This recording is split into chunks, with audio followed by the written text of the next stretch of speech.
Deadpool X odamlar, Blade 3, Killerning qo'riqchisi, Adam loyihasi, Triklar, shu va yana ko'plab kinolarda o'ynagan mashhur aktyor Ryan Reynoldsga tegishli bo'lgan Wrexham jamoasi Championshipga yo'llanmani qo'lga kiritdi. Bu voqelikning o'zgachaligi shundaki, Deadpoolga tegishli bo'lgan Wrexham qatorasiga 3 mavsumdirki, yuqori divizionga ko'tarilib kelmoqda va bunday natijani qayd etgan ilk ingliz klubiga aylandi. Ya'ni jamoa 2022-23 yilgi mavsumda sanoq bo'yicha Angliyaning 5-divizionida 46 o'yinda 111 ochko jamg'arib, chempionga aylangandi.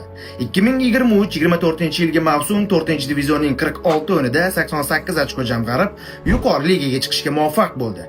2024-25 yilda esa jamoa 92 ochko bilan 2-o'rinni egallab, 3-diviziondan yuqoriga ko'tarildi. Jamoa oldida yana 2 divizion qoldi, ya'ni Championship hamda APL. Nima deb o'ylaysiz? Bir mavsumning o'zidayoq jamoa Championshipdan APLga ko'tarila oladimi yoki yo'q?